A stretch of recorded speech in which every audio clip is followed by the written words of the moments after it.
오늘도 오후 찬양 예배 나오신 여러분을 환영합니다. 함께 찬양하시겠습니다. 찬송가 449장 예수 따라가며 함께 찬송하시겠습니다.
다음은 93장입니다. 93장 예수는 나의 힘이요 함께 찬양하시겠습니다.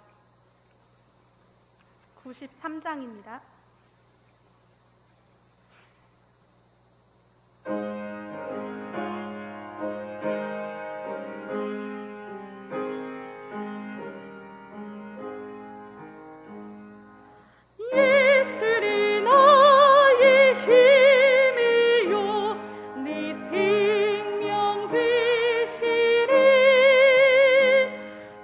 주 예수 떠나 살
4절입니다.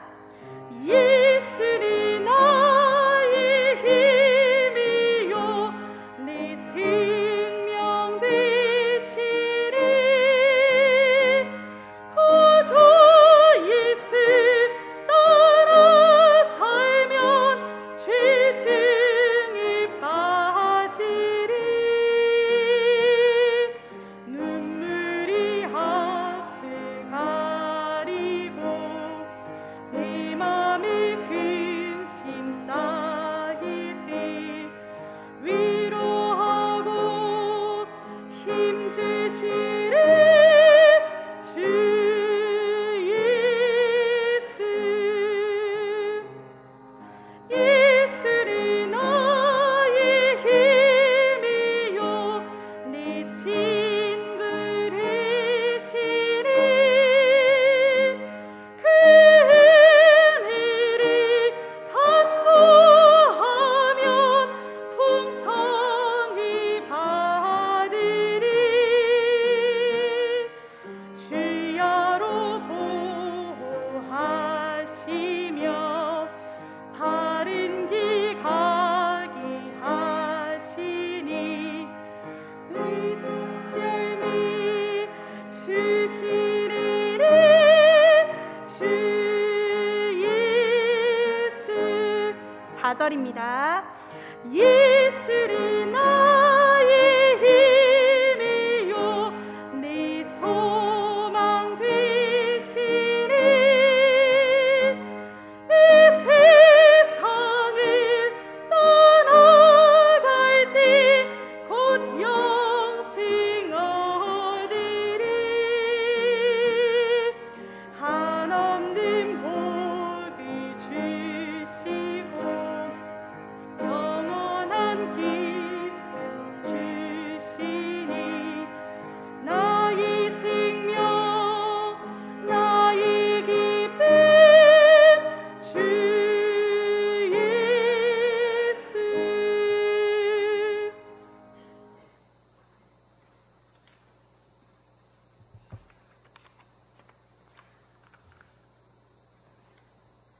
우리의 안식처 되신 하나님 아버지, 이 시간 경배와 찬양으로 예배하게 해주시네 감사드립니다. 이 시간 예배할 때 진정한 기쁨과 평안을 얻는 은혜의 시간이 되게 축복하여 주시옵소서. 우리들의 삶 속에 순간순간마다 찾아오셔서 못난 저희들을 붙들어 주시고 주님과 만남을 통해 깨달음을 주시는 애 다시 한번 감사드립니다. 사랑의 주님, 주님께서 허락해 주신 지난 시간들의 삶을 돌아볼 때 우리들은 하나님의 말씀 안에서 주님의 뜻대로 순종하며 살아가기보다 우리 육신의 만족과 기쁨을 위하여 세상적인 삶의 유혹을 이기지 못하고 온갖 죄악 속에 살아왔음을 이 시간 고백합니다. 저희들의 이 연약함을 긍휼히 여겨주시고 모든 것을 용서하여 주시옵소서. 또한 연약한 저희들의 심령들을 주님의 은혜로 더욱 강건함을 주셔서 항상 주님의 말씀 안에서 살아갈 수 있도록 도와주시옵소서. 사랑의 주님, 날씨가 너무 무덥습니다. 이 무더위에 우리들 건강 잃지 않도록 지켜주시고 우리 교회에 속한 모든 기관과 부서에서 봉사하시는 분들의 사역과 활동을 잘 감당할 수 있도록 지켜주시옵소서. 이제 세우신 목사님을 통해 말씀의 은혜를 받기를 원합니다. 언제나 영육간의 강건함을 주시고 선포하시는 말씀마다 권세와 능력을 더하여 주셔서 우리들의 심령이 깨닫고 변화되는 은혜의 말씀이 되게 하여 주시옵소서. 예배를 위해 수고하시는 모든 성들들 기억하여 주시옵고 항상 함께하여 주시옵고 축복하여 주시옵소서. 모든 것 감사하며 우리 주 예수님의 이름으로 기도드립니다. 아멘.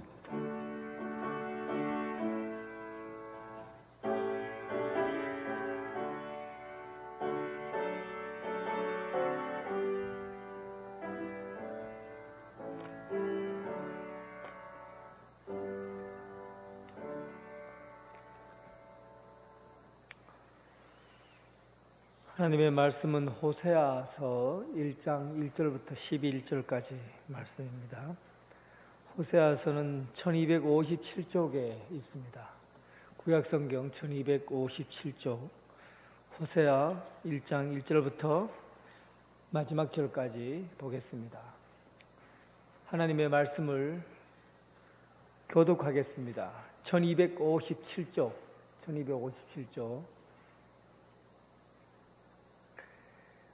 우시야와 요담과 아하스와 히스기야에 이어 유다의 왕이 된 시대 곧 요아스의 아들 여로보암이 이스라엘 왕이 된 시대에 부에리의 아들 호세아에게 임한 여호와의 말씀이니라.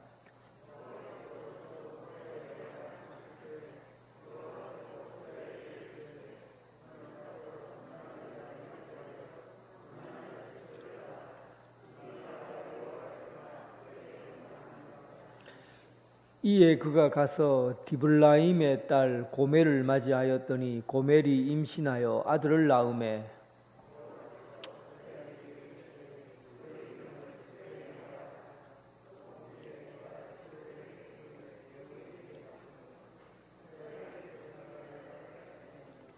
그날에 내가 이스라엘 골짜기에서 이스라엘의 활을 꺾으리라 하시리니라.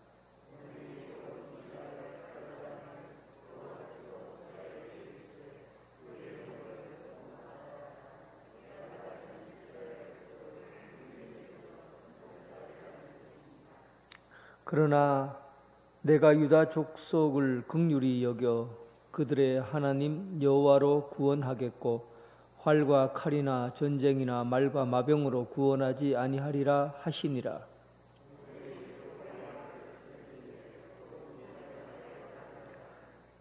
여호와께서 이르시되 그의 이름을 로암미라 하라. 너희는 내 백성이 아니요 나는 너희 하나님이 되지 아니할 것임이니라.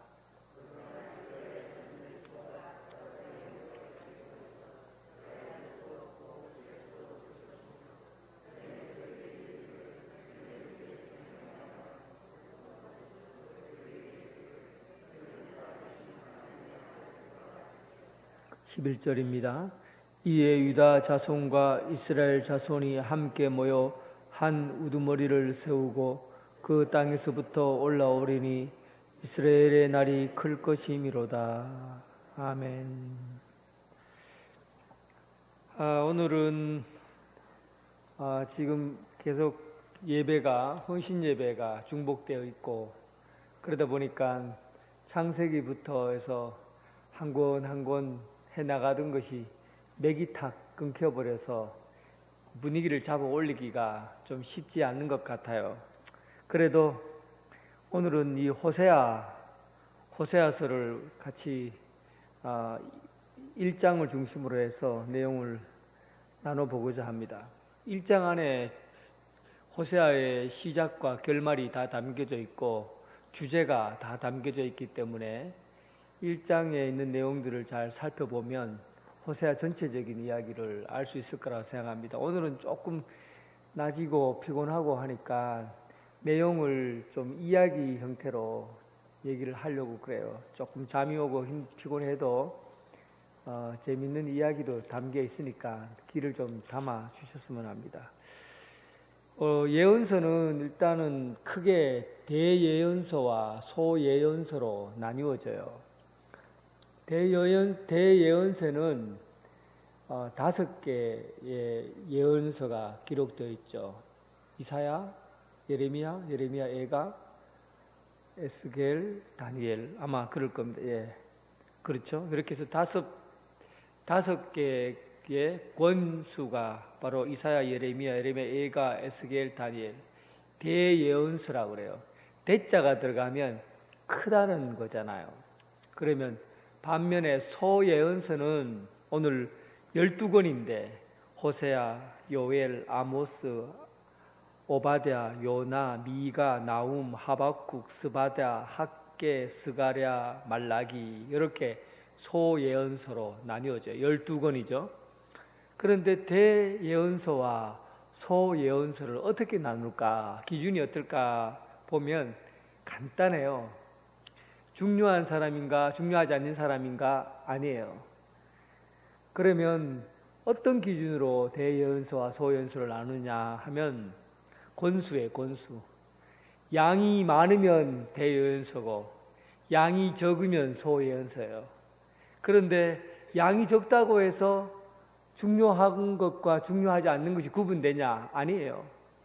양이 적어도 굉장히 역사적으로 또 앞으로 다가올 미래에 대해서 중요한 게 있고, 뭐 건수가 많다고 해서 특별히 더 뛰어나다 이렇게 말할 수는 없어요.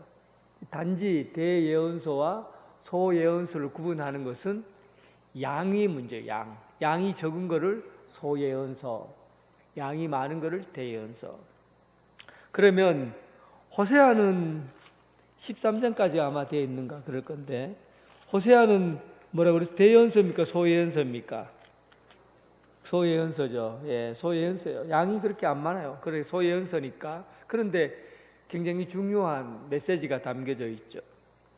우리가 호세아 하면 사랑의 예언자 이렇게 얘기하잖아요. 그러니까 그게 사랑의 예언자라는 것이 호세아가 사랑을 고멜이라는 그 여인을 사랑했기 때문에 사랑의 예언자다라고 말하는 게 아니라 하나님의 성품을 닮아서 그 행동을 통해서 하나님을 보여주기 때문에 호세아를 통해서 하나님이 사랑의 하나님이다라는 걸 보여주기 때문에 그를 사랑의 예언자라고 합니다. 그래서 사랑의 대언자라는 것이죠. 어쨌든 호세아는 소예언서에 속하 있고, 그리고 예언 활동도 좀 특별하게 예언을 합니다.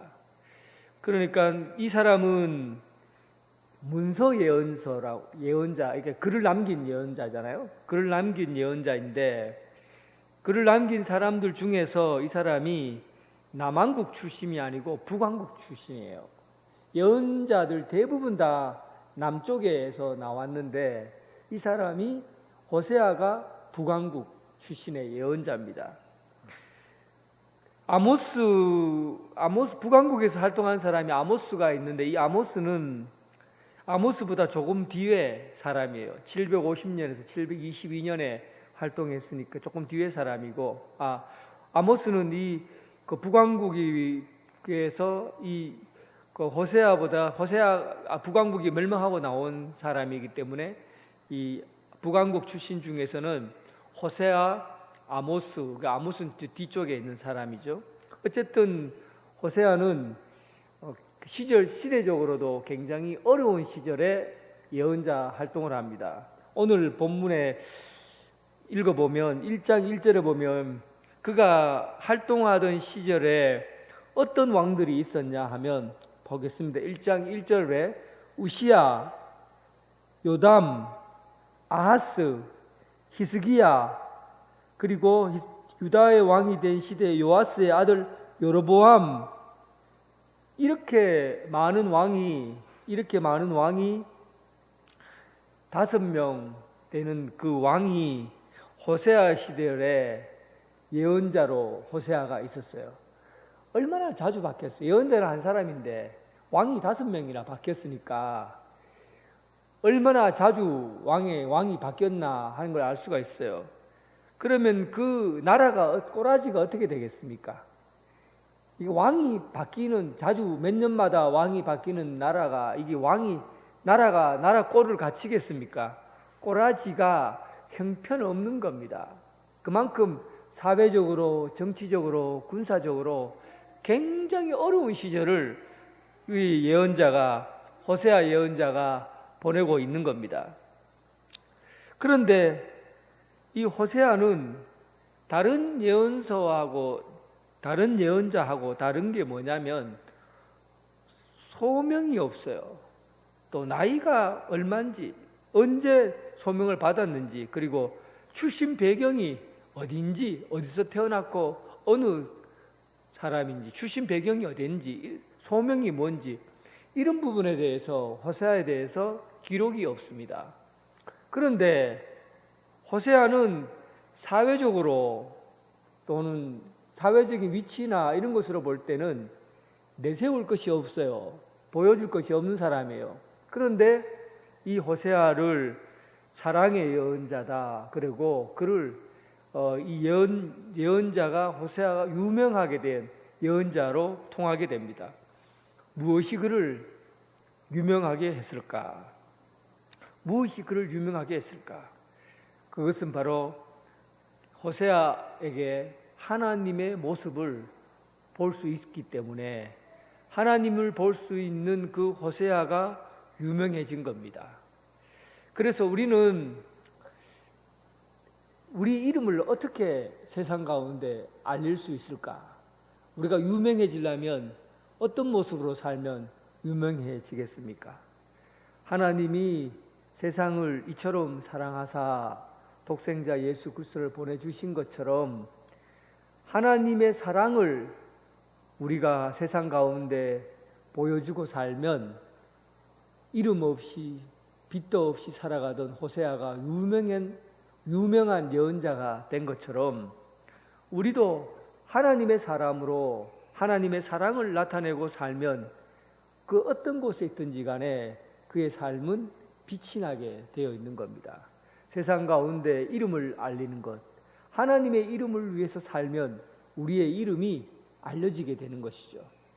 그래서 우리가 세상 가운데 좀 다른 사람에 비해서 유명해지려면 좀 잘나 보이게 살려면 어떻게 하면 됩니까?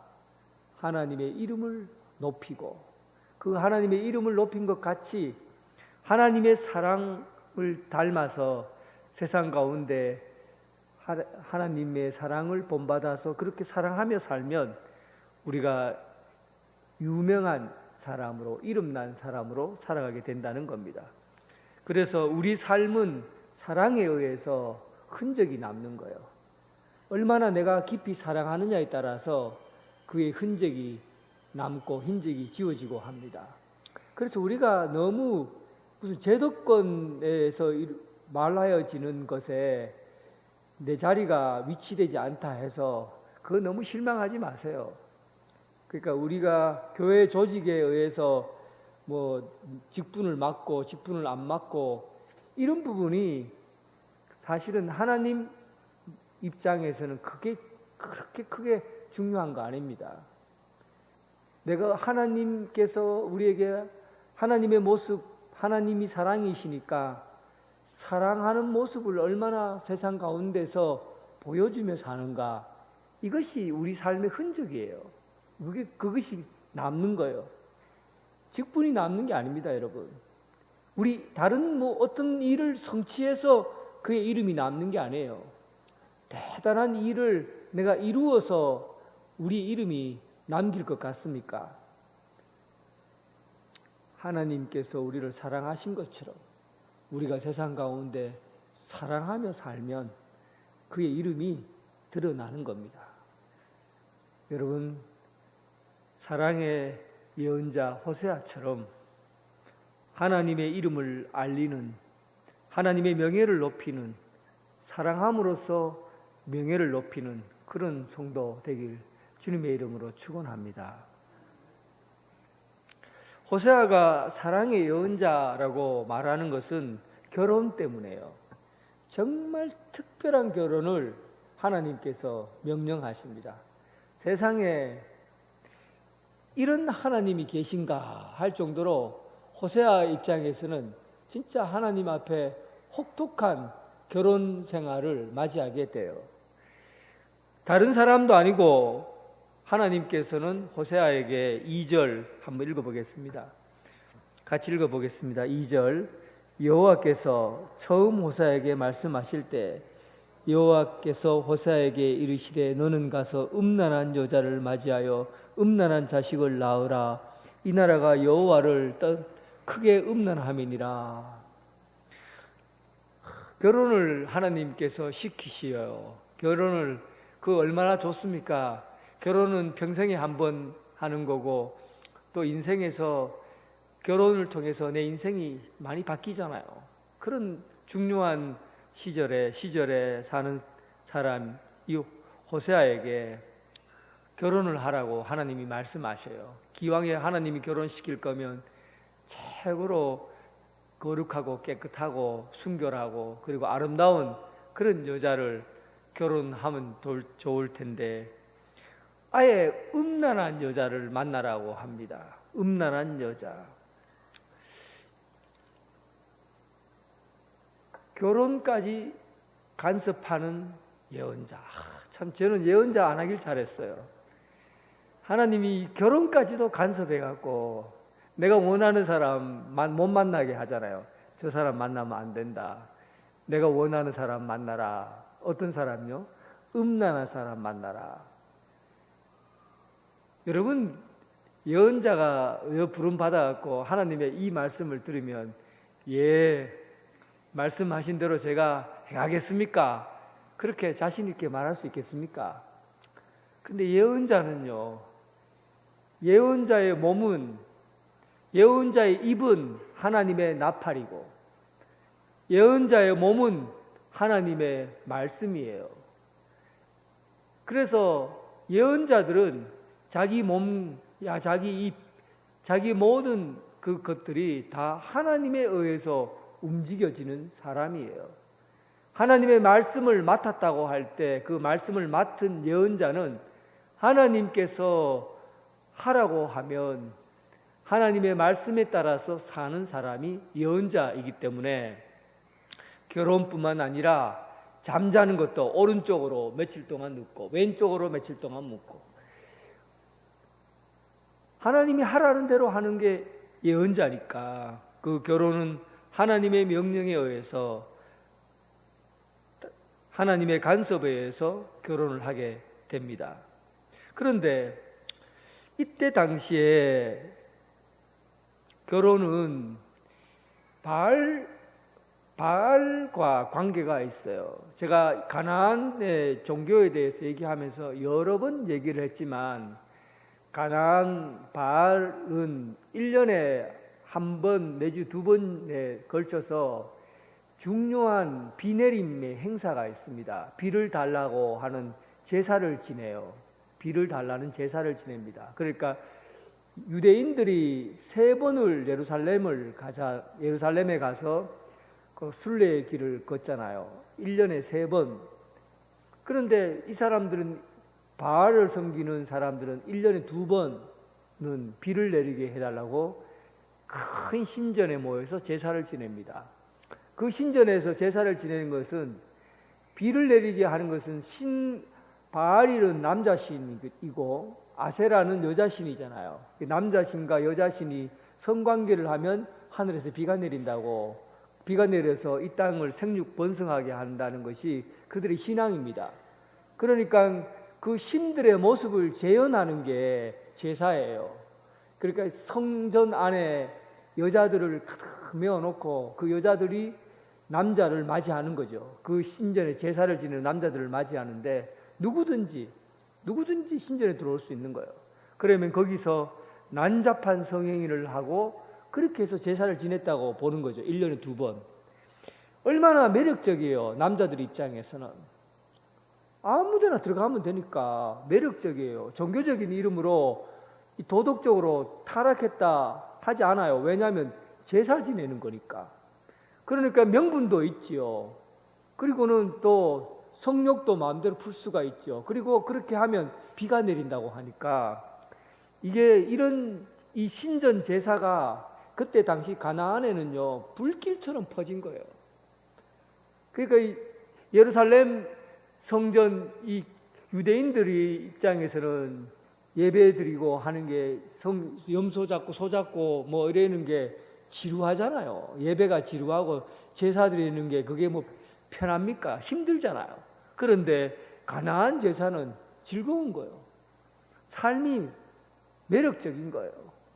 그래 제사를 통해서 자기의 거룩함, 성욕을 다 풀 수가 있으니까 얼마나 좋아요. 그러니까 이런 부분에서 종교가 타락하게 되고 그 유대교 하나님을 섬겼던 그 사람들이 타락하게 되고 병들게 되는 겁니다. 그러면서 우상숭배가 만연하게 된 겁니다. 시대적으로 전 국민들이 타락하게 된 거예요. 한 사람의 문제가 아니라 전 국민들이, 백성들이 다 타락하게 된 거예요. 이런 입장에서 하나님께서 본보기로 네가 고멜과 신전에서 제사 지내던 여인이에요. 신전에서 제사 지내던 여인이니까 창녀잖아요. 그러니까 그 여인들과 더불어서 결혼해서 음란한 여자와 결혼해서 이제 알을 낳아라. 그리고 난 다음에 그 아들의 이름을 내가 가르쳐 줄 테니까 그 이름대로 지어라. 첫 번째 아들을 낳을 텐데 뭐라고 지으라고 했습니까? 이스르엘이라고 지어라. 이스르엘이라는 말은 하나님이 흩으신다는 뜻이에요. 하나님이 흩으신다.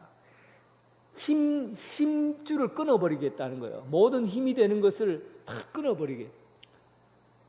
하나님께서 이스라엘을 보호해 주시고, 그리고 피난처이시오, 산성이시고, 하나님이 우리를 이스라엘을 보호하시는 분인데, 그 보호하시는 하나님이 그들을 다 보호망으로부터 다 끊어버리겠다는 거예요.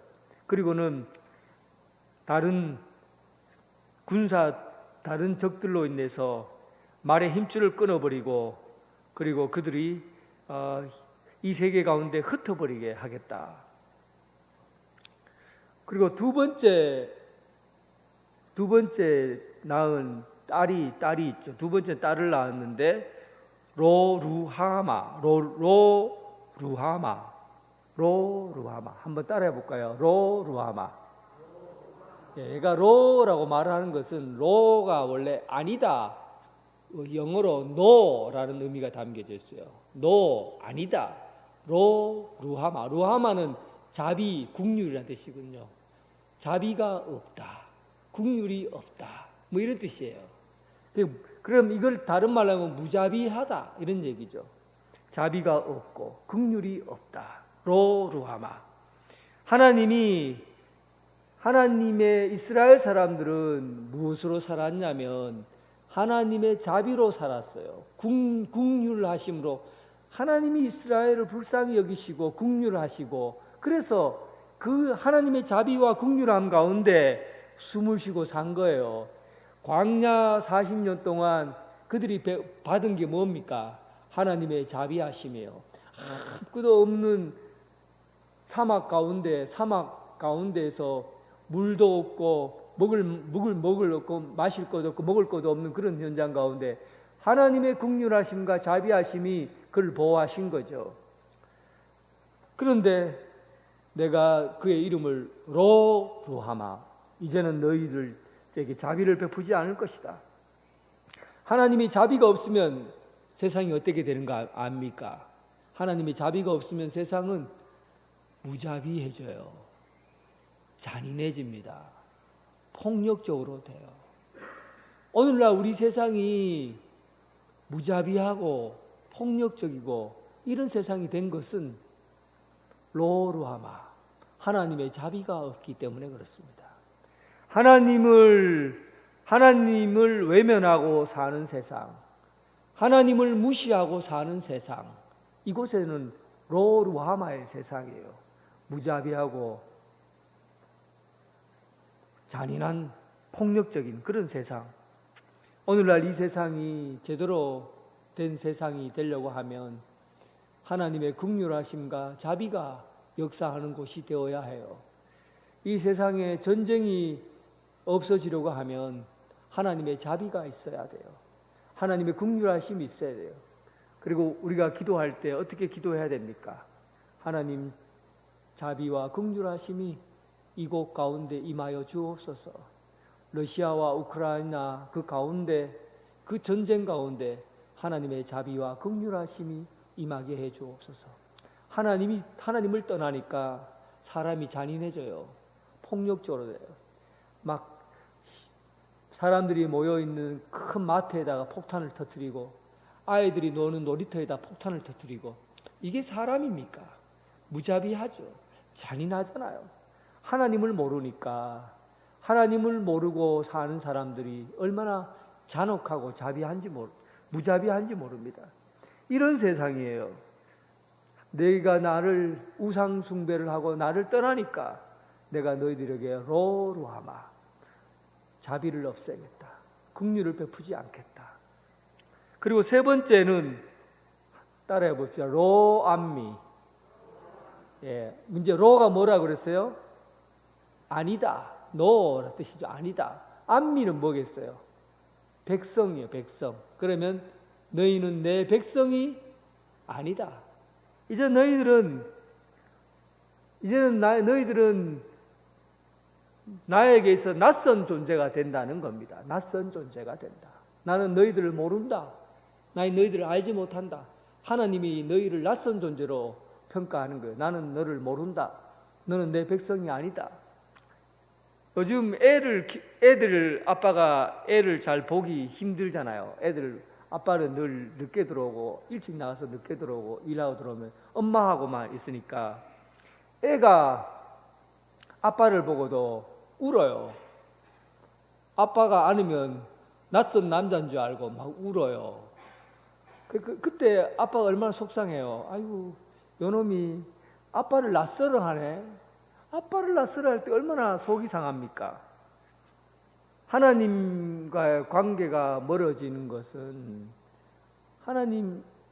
이 백성들이 하나님을 낯설어 하는 거죠. 하나님을 멀리 하는 거야. 하나님을 아빠라고 여기지 않고 하나님을 낯설게 생각하는 겁니다. 그래서 하나님을 자꾸 멀리 하는 거죠. 하나님과의 거리가 멀어진 겁니다. 여러분, 신앙생활에서 내가 하나님의 자녀다라는 말은 하나님이 나를 낯설어 하지 않는 거예요. 낯설어 하지 않는 거죠. 하나님과 가까이 있는 겁니다. 하나님과 가장 밀접한 관계에 있는 사람, 하나님의 백성, 하나님의 자녀들입니다. 그런데 내가 로암미, 세 번째 딸을 놓으면 로암미라고 하라. 나는 이제 너희를 멀리하겠다. 너를 버리겠다. 이런 얘기입니다. 이게 여러분, 이 고멜이라는 여인을 통해서 결혼을 통해 아이를 낳고 그 아이에게 담긴 이름이 바로 하나님의 마음을 표현하고 있어요. 하나님의 마음을 이 사람들에게 결혼을 하는데 이 호세아가 누굴 통해 바로 음란한 여인을 취한 것은 마치 이스라엘 백성은 하나님이 이스라엘과 결혼했는데 이 이스라엘이 배반하고 음란한 여인, 하나님을 버리고 음란한 여인을 취하게 된 겁니다. 그런데 이 음란한 여인에서 낳은 아들의 이름이 이스라엘, 하나님이 흩으셨고, 그리고 그의 딸이 로루하마, 무자비해지고, 그리고 그의 딸이 로암미, 너는 내 백성이 아니다. 이걸 하나님의 마음을 표현한 겁니다. 그대로 이스라엘 백성에 대한, 이스라엘들이 하나님을 버리고 우상 숭배하고 하나님을 떠나버린 이스라엘 백성들을 호세아의 결혼을 통해서 하나님의 마음을 표현한 것이죠. 그런데 이 일이 이대로 끝나는 게 아니에요. 하나님께서는 이스라엘 백성들이 다시 회복되고 그대로 돌아올 수 있도록 기회를 마련해 주시는 거죠. 10절, 11절 한번 읽어보겠습니다. 1장 10절, 11절. 이제 그러나 이래 되잖아요. 그러나 10절, 11절 같이 읽어보겠습니다. 그러나 이스라엘 자손의 수가 바닷가의 모래같이 되어서 헤아릴 수도 없고 셀 수도 없을 것이며 전에 그들에게 이르기를 너희는 내 백성이 아니라 한 그곳에서 그들에게 이르기를 너희는 살아계신 하나님의 아들들이라 할 것이라. 이에 유다 자손과 이스라엘 자손이 함께 모여 한 우두머리를 세우고 그 땅에서부터 올라오게 하리니 이스라엘의 날이 클 것이므라. 2장 1절 너희 형제에게는 암미라 하고 너희 자매에게는 루하마라 하라. 암미 이름 많이 들어봤죠? 루암미가 아니라 암미라 그랬어요. 그러니까 뭔 뜻이겠어요? 너는 내 백성이다. 루하마가 아니라 로가 빼고 루하마니까 내가 너희에게 자비를 베푼다. 이런 의미가 있죠. 하나님이 자비를 베푼다. 은혜를 베푼다. 이런 얘기잖아요. 그러니까 이제 그 전에 이제 요 사이에 무슨 내용이 있겠죠. 왜 이런 일이 일어났느냐 하면 그들이 하나님께 돌아오면 6장을 한번 보세요. 6장에 보면 6장에 있는 이 메시지가 사실은 그 중간에 끼어 있어야 되는데 그 메시지가 끼어 있지 않는 거예요. 그래서 우리가 6장을 보십시오. 1절 한번 보겠습니다. 오라 우리가 여호와께로 돌아가자. 여호와께서 우리를 찢으셨으나 도로 낫게 하실 것이요 우리를 치셨으나 싸매어 주실 것임이라. 이 부분이 하나님의 마음이에요.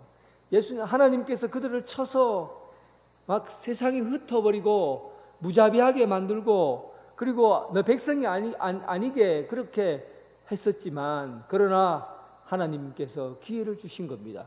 그리고 내가 너희 죄를 뉘우치고 이제 돌아오라. 하나님의 사랑을 다시 회복할 수 있는 방법은 돌아가는 것밖에 없어요. 그러니까 우리 인간의 반응, 사람이 하나님의 사랑을 경험하고 하나님께로 돌아가는 것이 하나님께서 우리에게 베푸신 사랑에 대한 우리 인간의 반응이에요. 돌아가는 게 얼마나 중요한지 모릅니다. 회개한다는 게 하나님은 다른 걸 바라지 않아요. 하나님은 이미 싸매시고 치료하시고 고쳐주시고 이미 준비가 다 돼 있어요. 하나님은 우리를 어떻게 하든 맞을 준비를 다 하시고 계신 거예요. 용서해 주고자 하는 마음을 이미 다 가지고 계신 거예요. 싸매고 그 다음에 꼬매고 낫게 해주시려고 이미 준비를 다 하고 우리가 할 수 있는 하나님께서 원하는 그 한 가지만 하면은 그걸로 다 받아들이겠다는 거예요. 죄를 주님 앞에 내어놓고 용서를 빌고 하나님 품으로 돌아가는 거예요. 이 얼마나 쉬운 일입니까? 돌아오기만 하면 다 받아주겠다 그래요. 제가 한국의 위대한 내가 존경하는 선생님 중에 이세종 선생님을 여러분들에게 소개하려고 합니다. 처음 들어봤죠? 이세종, 세종대왕 얘기하는 게 아니라 이현필 남원의 유명한 한국의 아시스의 프란체스코라고 불리우는 사람이 이현필 남원의 고원의 아버지 이현필 선생이에요. 그 이현필 선생의 선생님이 이세종 선생입니다. 여러분 잘 모를 거예요. 한국에서 이름 없이 빛도 없이 그렇게 하나님 호세아처럼 살다가 그리고 가신 분이죠. 이분의 이야기를 마지막으로 하고 예배를 마치고자 합니다. 이세종 선생님은 1820년에 태어나서 1942년 62세의 나이로 해방을 보지 못하고 하나님 나라에 갔습니다. 이세종 선생님이 무척 가난했어요.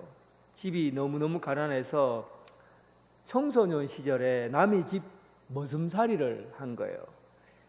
머슴살이를 한다니까 글을 배우는 것도 불가능한 일이었고 뒤에서 남들이 공부하는데 어깨너머로 몰래 동냥글로 그를 깨우쳤어요.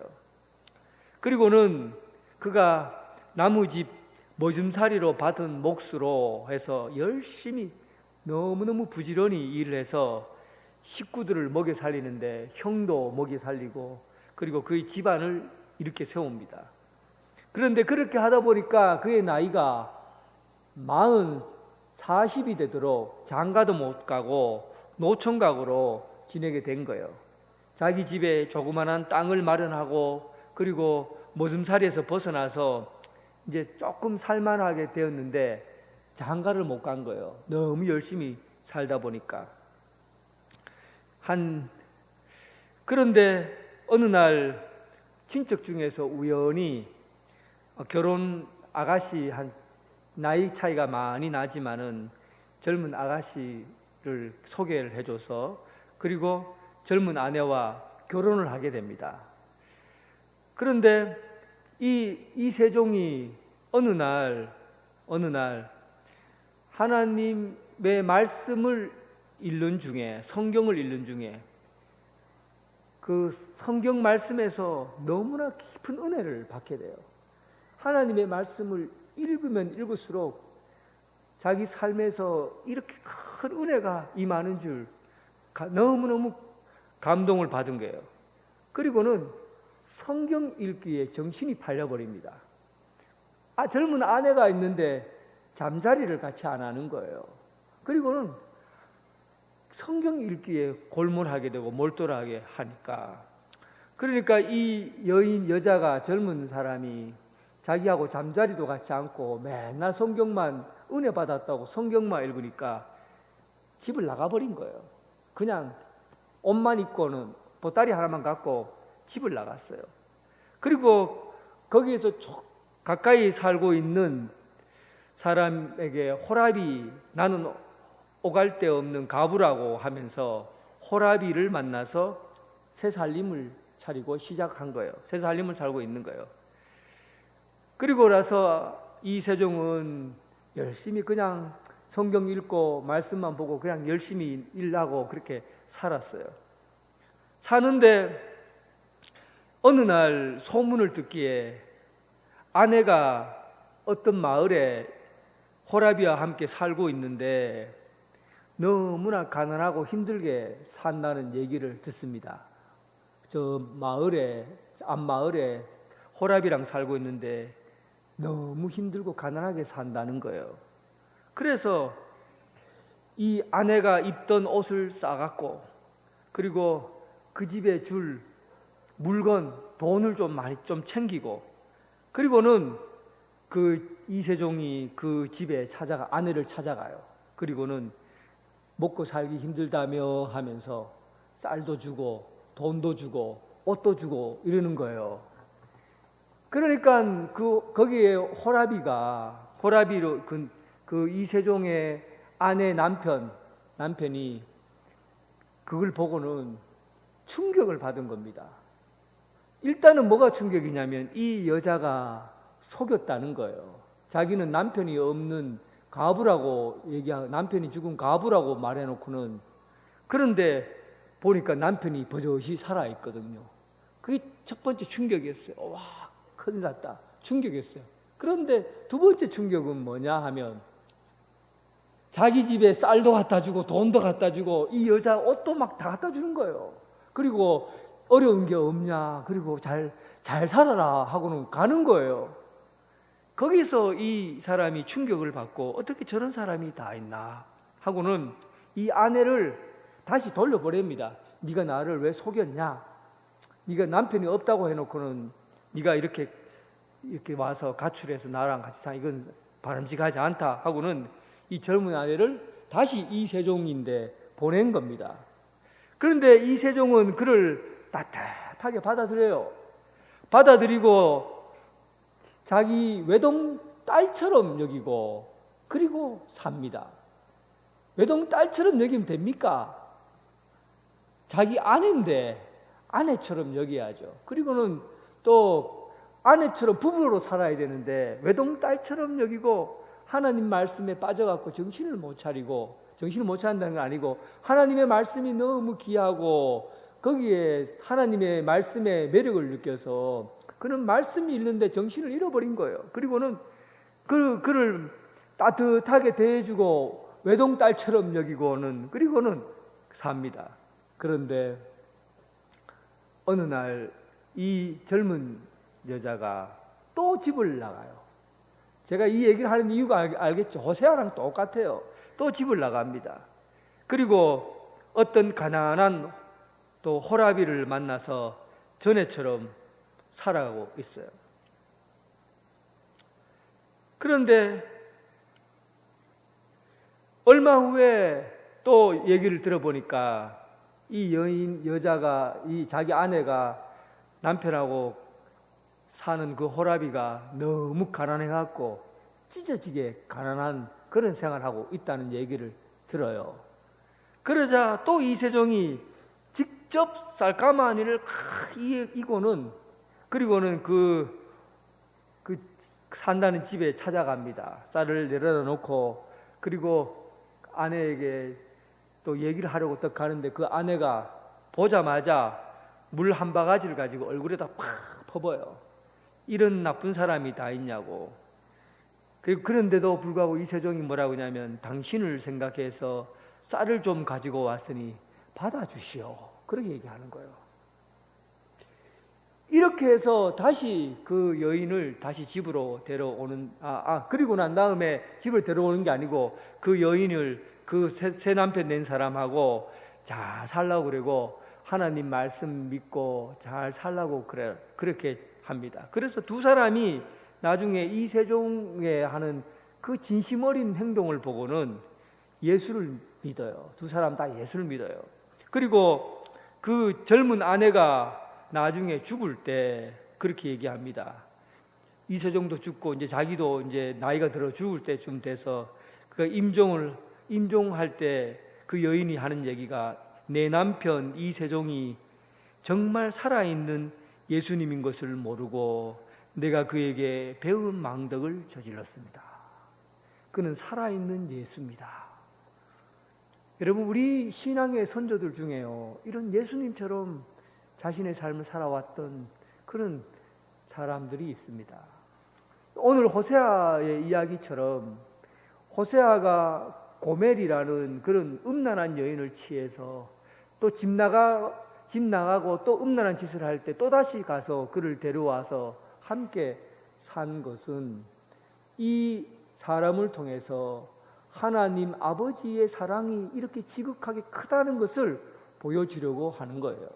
하나님의 사랑은 이렇게 지극히 크고 또 하나님의 사랑 가운데서 이 세상을 다시 회복시킨다라는 의미를 가지고 있습니다. 오늘 호세아서는 바로 잃어버린 자녀를 찾으시는 하나님 아버지의 마음이 담겨 있는 그런 책입니다. 여러분, 집에 가셔서 하나님 아버지의 마음을 알고 싶다면 1장부터 꼼꼼히 한번 읽어보시고 하나님 아버지의 사랑이 얼마나 큰가, 그리고는 하나님의 품에서 떠나지 않고 너는 내 백성이요 내 자비로움과 긍휼이 함께하는 나의 아들이요 나의 딸이다 라는 하나님의 음성 들으면서 살아가는 여러분 되시길 주님의 이름으로 축원합니다. 하나님 아버지 감사합니다. 오늘 주의 말씀 가운데 하나님이 우리를 얼마나 사랑하시는지, 우리가 죄인으로서 주님을 떠나고 또 제 가운데 멀리 떨어져 살다가 하나님 앞에 우리 자신의 죄를 내려놓고 용서를 빌고 주님 앞에 돌아갑니다. 언제나 우리를 싸매주시고 고쳐주시고 보듬어 주시는 하나님의 그 크신 사랑 안에 참된 자유와 참된 기쁨을 얻습니다. 오늘 이 자비가 없어진 세상 가운데 또 하나님을 낯설게 여겨지는 이 세상 가운데 하나님의 이름 나타나게 하시고 하나님의 사람으로서 참된 사랑을 세상 가운데 전하며 살아가는 성도 되게 하여 주옵소서. 예수님 이름으로 기도드립니다. 아멘.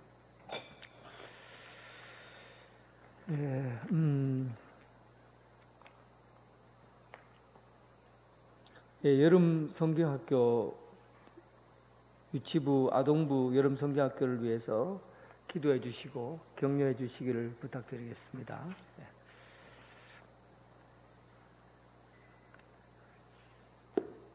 찬송가 314장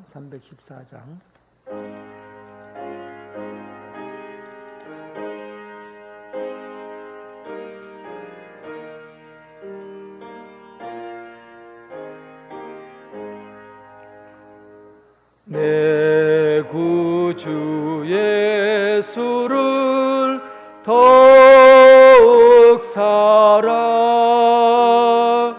엎드려 비는 말 들으소서. 내 진정 소원이 내 구주 예수를 더욱 사랑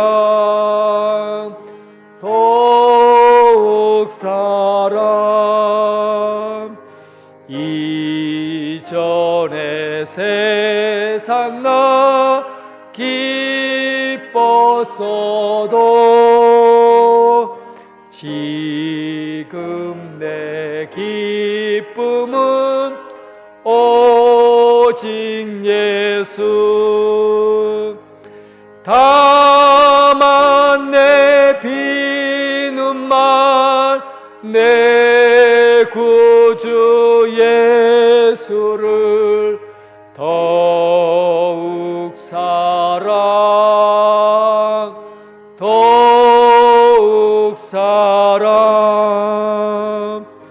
이 세상 떠날 때 찬양하고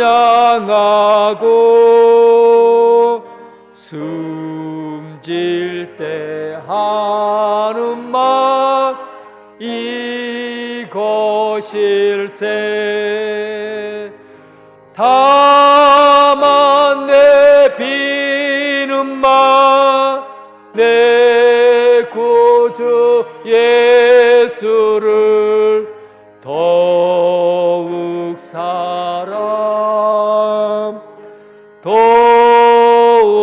사랑.